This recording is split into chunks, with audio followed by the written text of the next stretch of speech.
বিখ্যাত হোটেলে অরুণদার হোটেল আছে না, তার পুরো বেগুন সুন্দরী। আর ওনারা ঘরেতেই বানাতে পারবেন। এরকম করে দেখুন, একবার বানিয়ে পুরো একবার টেস্টি সেই রকমই আসবে।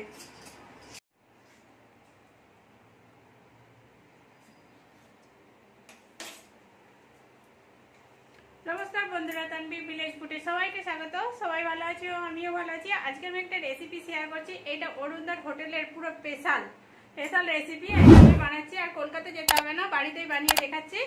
আর এটা হলো বেগুন সুন্দরী রেসিপি। বড় বেগুন নিয়েছি, এই বেগুনটা রেসিপিটা বানাবো। এটাকে বেগুন সুন্দরী বলে। আর এটা ফেমাস পুরো অরুণদার হোটেলে। এখন এটাকে লম্বা লম্বা আমি কেটে নিচ্ছি। এটাকে আমি পুরো বক সুন্দর কাটছি, বকটা ফেলবো না, আর লম্বা লম্বা করে কাটবো। এটাকে আমি 2 আধখানা করে নিয়েছি। এটাকে এবারে মাঝামাঝি ফালি করে নেবো, 3টে ফালি করবো এটার মধ্যে। এরকম করে আমি পুরোটা কেটে নিচ্ছি। আর এটা খেতেও খুব সুন্দর লাগে, টেস্টি।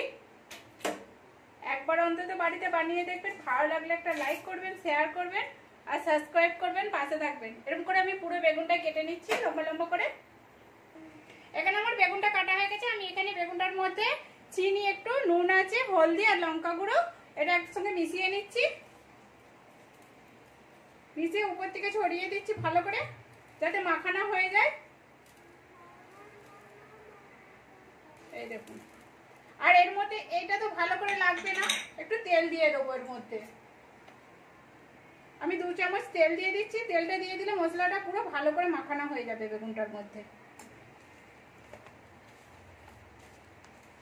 বেগুনটাতে আমি পুরো ভালো করে মাখিয়ে নিচ্ছি মশলাটা পুরো।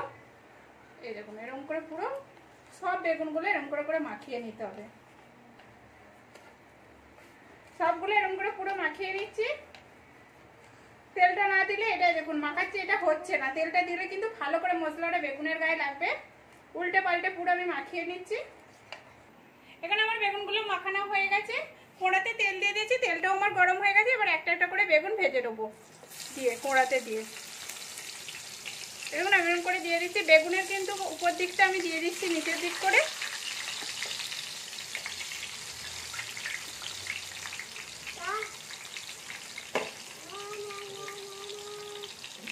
এই দেখুন আমি সবগুলো ভেজে নেবো এরকম করে। এটা দিয়ে দিয়েছি। এবার ভাজতে টাইম দেবো, ততক্ষণ মশলাটা আমি করে নিচ্ছি। এখানে আমি কি কি মশলা নিয়েছি, আদা নিয়েছি। আদাটা মানে 1 ইঞ্চির মতো হবে। আদাটা আমি ছোট ছোট করে কুচিয়ে নিয়েছি। আর এখানে আমার রয়েছে কাজু, পোস্ত আর মগজদানা। আমি এটা একটু ভিজিয়ে রেখেছিলাম, এটাও দিয়ে দিচ্ছি।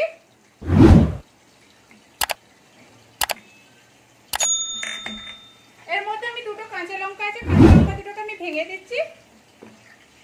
টমেটোটাকে কুচি করে রাখছিলাম, একটা মাঝারি সাইজের টমেটো, সেই টমেটোগুলোকে দিয়ে দিচ্ছি।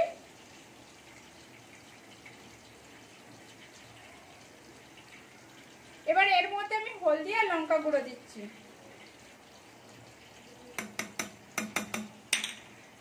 আর আমি গোটা জিরে দিয়ে দিচ্ছি। জিরে যদি গুঁড়ো থাকে গুঁড়োও দিতে পারেন, আমি গোটা জিরেটা দিয়ে দিচ্ছি। এই দেখুন এখানে গোটা জিরেটা আধা চামচের মতো আমি দিয়ে দিলাম। আর ধনে পাউডার দিয়ে দিলাম। ধনে পাউডারটাও আমি 1 চামচের মতো দেবো। এখানে আমি বেগুনটা খুলে একটু নেড়ে নিচ্ছি। এই দেখুন একদিকটা ভাজা হয়ে গেছে। সব বেগুনগুলোকে আমি উল্টে দেবো।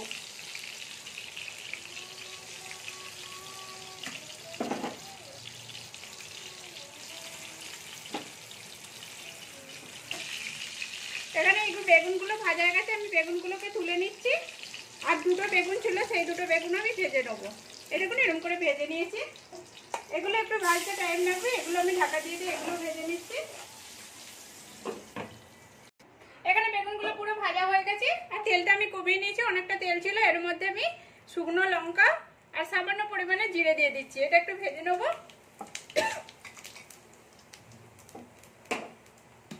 এটা আমার ভাজা হয়ে গেছে। এবার এখানে আমি যে মশলাটা পেস্ট করেছিলাম, মশলাটা দিয়ে দিচ্ছি।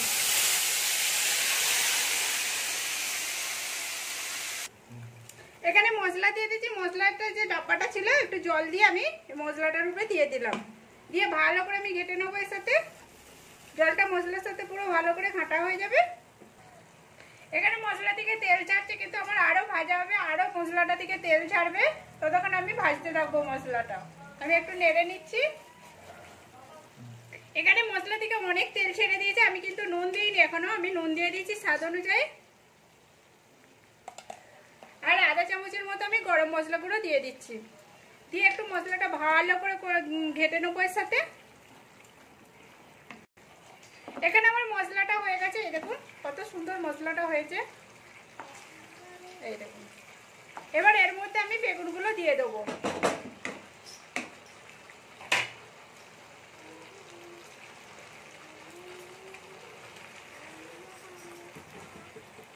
সব বেগুনগুলো এরকম করে দিয়ে দিচ্ছি। আর নুনটা এই জন্য আমি দেরিতে দিলাম, নুনটাতে তেল আর জল দেওয়া ছিল, মশলাটা অনেকটা হয়ে যাবে, ঢাকা দিয়ে দিচ্ছি। মশলাটা অনেকটা, নুনটার আন্দাজটা বুঝতে পারবো না বলে মশলাটা কম হয়ে।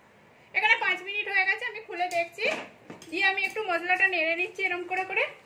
এই দেখুন বেগুনের গায়ে কেমন লেগে যাচ্ছে। এবার এটাকে আমি নামিয়ে দেবো। এই দেখুন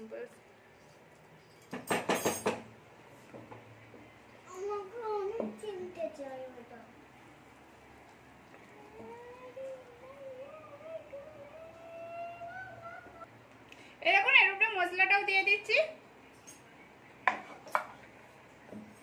এই দেখুন পুরো বেগুনের গায়ে ভালো করে মশলাটাও লেগে যাবে। এখানে আমার পুরো কমপ্লিট হয়ে গেছে। উপর থেকে আমি ধনেপাতা ছড়িয়ে দিচ্ছি। এই দেখুন পুরো আমার ধনেপাতা ছড়ানো গেছে, এটা পুরো কমপ্লিট হয়ে গেছে। আর আমি দেখাচ্ছি কেমন হয়েছে। আর এইটা অরুণদার হোটেলের বিখ্যাত বেগুন সুন্দরী। এই দেখুন মশলাটাও লেগে আছে, কত সুন্দর লাগছে, আর খেতেও খুব সুন্দর টেস্টি লাগবে। রুটি ভাতের সঙ্গে তো আরো মজা লাগবে গরম গরম। আপনাদেরকে ভালো লাগলে লাইক করবেন, শেয়ার করবেন, সাবস্ক্রাইব করবেন, আর পাশে থাকবেন। নতুন যারা দেখছেন একটা লাইক দিয়ে দেখবেন, আর ভালো লাগলে সাবস্ক্রাইব করে দেবেন। পুরনো যারা আছে তাদের দিকে অনেক ধন্যবাদ পাশে থাকার জন্য। এরকম করে আমার পাশে থাকবেন।